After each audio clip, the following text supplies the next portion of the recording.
Assalamualaikum warahmatullahi wabarakatuh. Bagaimana kabarnya hari ini anak-anak? Alhamdulillah, subhanallah, Allahu akbar. Hari ini ada yang tidak masuk? Alhamdulillah masuk semuanya ya. Nah, pada pertemuan kali ini Bapak akan menjelaskan terkait dengan sholat berjamaah. Nah, biasanya kan kalau misalnya di rumah sering kali nih orang tua nyuruh sholat, kadang mengajak sholat untuk sholat berjamaah. Nah, apa sih arti sholat berjamaah? Sholat berjamaah ini artinya dilakukan secara bersama-sama. Beda dengan halnya sholat munfarid. Kalau sholat munfarid itu sholat sendirian. Nah, kalau biasanya kita ketahui itu kan halnya bedanya sholat sendiri sama sholat berjamaah, lebih banyak mana keutamaannya? Nah, pasti sholat berjamaah. Bahkan hukum sholat berjamaah ini sunnah muakkad, sunnah yang sangat dianjurkan untuk melakukannya. Berbeda dengan halnya sholat Jumat. Kalau sholat Jumat hukumnya adalah fardu ain, wajib bagi setiap laki-laki. Nah, setelah kita mendengar terkait dengan sholat berjamaah, tentunya kita ingin tahu apa sih keutamaan sholat berjamaah. Nah, dari segi kuantitas, ketika kita melihat jumlahnya saja dibandingkan sholat munfarid, itu saja berbeda. Nah, di dalam hadis riwayat Muslim dan Bukhari, yang artinya adalah dari Ibnu Umar, sesungguhnya Rasulullah SAW sholat jamaah itu sungguh lebih utama atau lebih afdol daripada sholat yang dilakukan dengan sendiri. Ibarat 1 banding 27. Ketika kita melihat keutamaan ini, tentu ketika kita kalikan satu kali sholat, misalnya sholat di dalam sholat 5 waktu kan ada 5 nih, subuh, zuhur, asar, maghrib, isya. Nah, satu kali sholat berjamaah ada 27 pahala. Jika dikalikan 5 tentu banyak sekali kan, apalagi kita lakukan setiap hari. Bahkan tidak hanya di dalam hadis, di surat An-Nisa itu juga dijelaskan terkait dengan sholat jamaah. Di surat An-Nisa ayat 102 yang artinya, dan apabila kamu berada di tengah-tengah mereka, sahabatmu, lalu kamu hendak mendirikan sholat bersama mereka, maka hendaklah segolongan dari mereka berdiri sholat bersertamu dan menyandang senjata. Artinya apa? Ketika kita melihat teman-teman kita sholat sudah dikumandangkan, nah maka dari itu kita mengajak nih, harus mengajak, jangan takut, jangan malu. Karena apa? Mengajak pun sudah ada dijelaskan juga terkait dengan hadis tadi ya, bahwasanya untuk sholat berjamaah itu pahalanya lebih banyak daripada sholat sendiri. Masa kita sholat sendirian yang pahalanya cuma 1, lebih nyaman, lebih nikmat dapat 27 pahala atau 1 pahala. Nah, maka dari itu ketika kita sudah mendengar azan, maka kita segerakan untuk bergegas mengambil. Kalau misalnya lagi di luar nih ya, kita segera pulang, segera berberes badan, membersihkan badan, ganti bajunya, lalu untuk pergi ke masjid.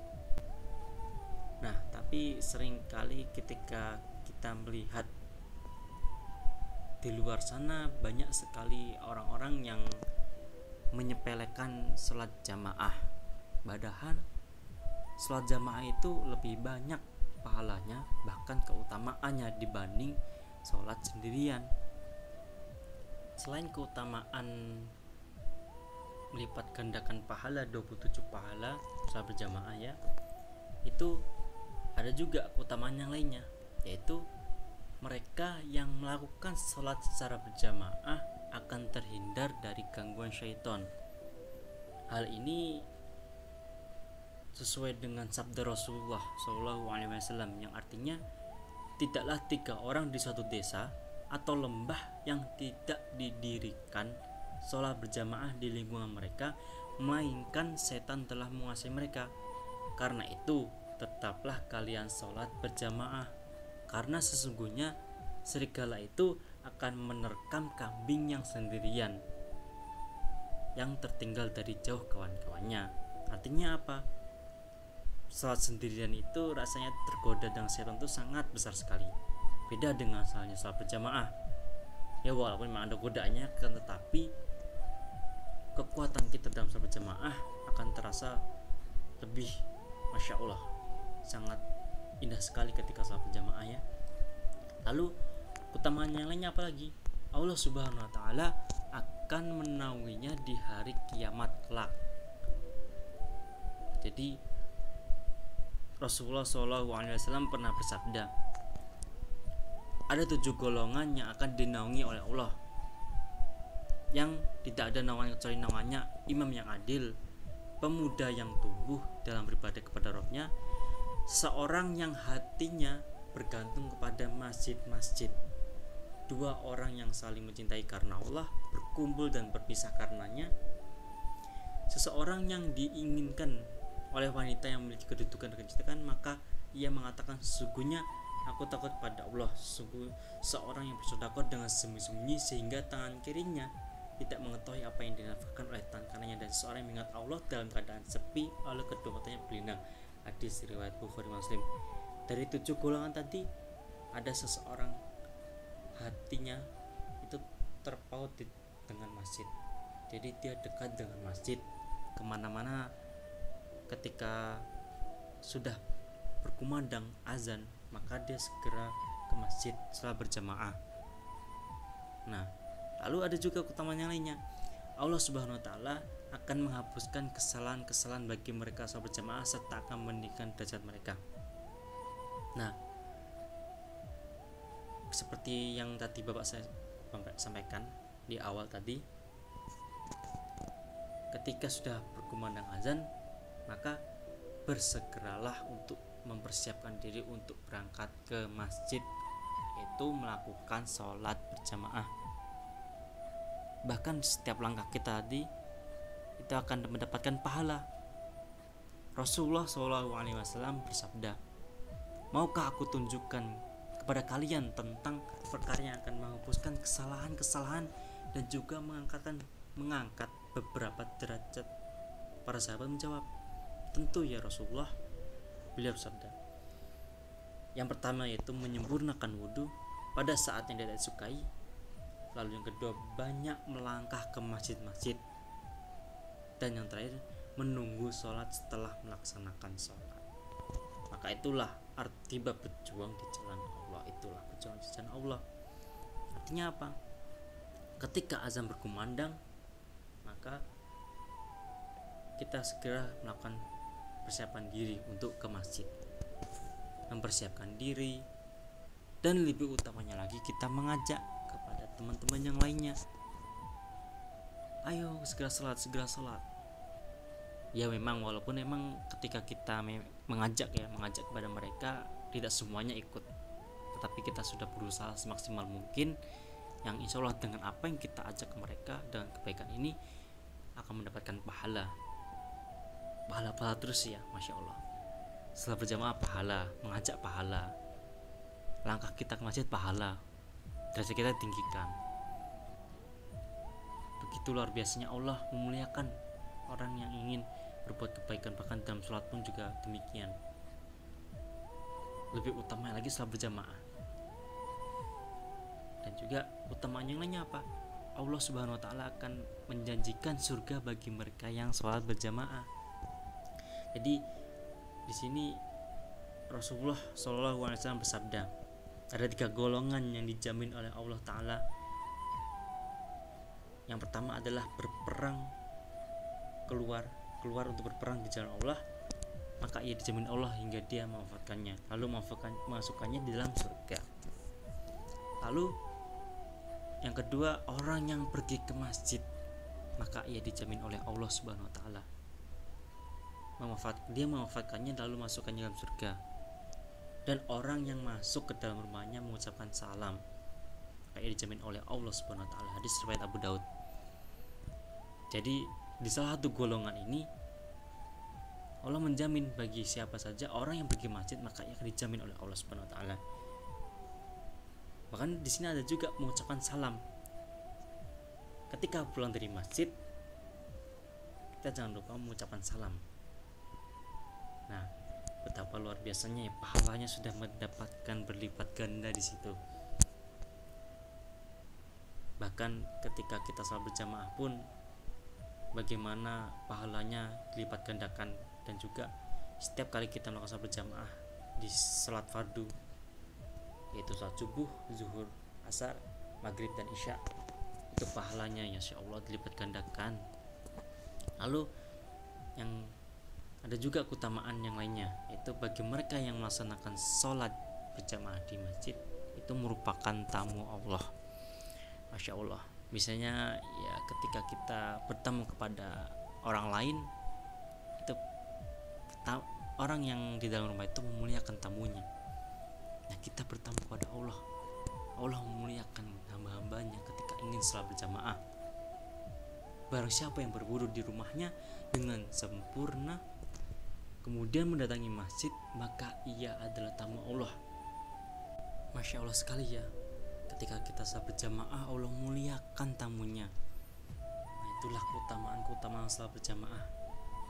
Ketika kita ingin melakukan kebaikan, maka Allah akan lipatkan gandakan kebaikan yang kita lakukan.